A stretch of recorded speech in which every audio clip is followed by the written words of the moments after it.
Hi, Sarah. How are you? Hi, I'm good. How are you? Doing great to start. I'm sure some other people have asked you about this today, but it is fascinating to kind of Billy Crystal in this light because I grew up with a comedy loving household and he was always this comedic kind of powerhouse. And to see him in this more serious role is not jarring, but it is surprising. When you were writing this, was it always like, did you always have Billy Crystal in mind for playing that role? Yeah, I mean, the interesting thing is this project originated with Billy.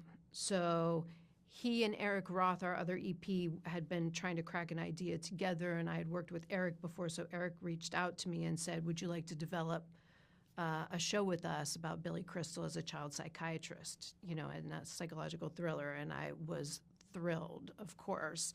The idea of getting to work with Billy, first of all, but then to put him in a role that people haven't seen. I think it's one of the really fun things about the show.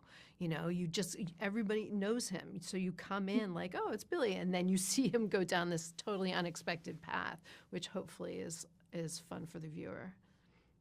Well, yeah, and how much did, that feel of everyone being like, oh, it's Billy Crystal, I know and trust Billy Crystal, play into the psychologist part of it? Because that is kind of the feeling of a psychologist is you're supposed to like want to talk to them and want to open up to them.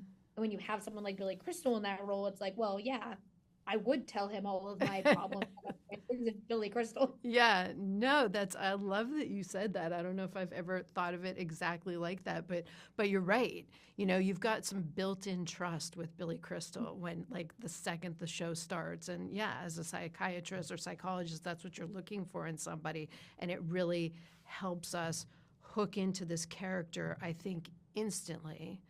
And then we're already on board once he starts sort of going off the rails.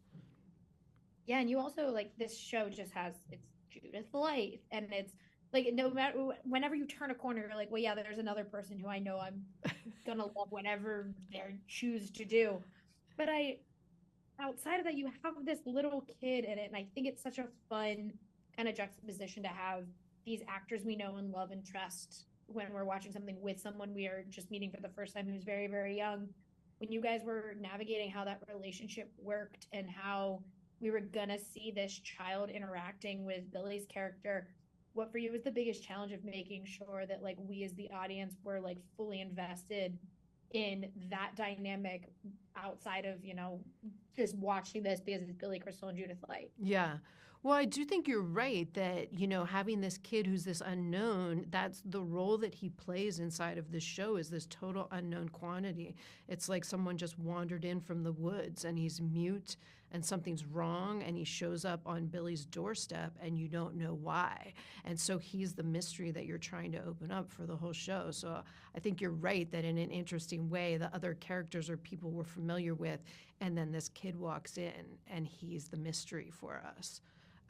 And Jacoby was phenomenal, just such an incredibly talented young actor.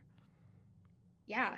And for my last question, I want to ask because we have, for whatever reason, kind of moved away from like psychological thrillers, and they're coming back slowly. Like we're Yeah, seeing things like existed in the '90s again. yeah. When you're writing something like that, that is an extended period of like it's going through episodes that we're watching this.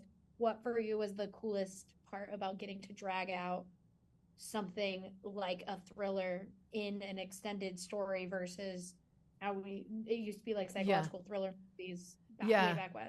Well, it's definitely nice to have you have the time to do a slower burn and you have the time to really build that momentum as you're getting towards the end, and hopefully everything that we've built up to has that payoff in the end for you, that it's worth the ride and you get to see, the visuals and the music and everything is evolving with him as he's slowly going off the rails.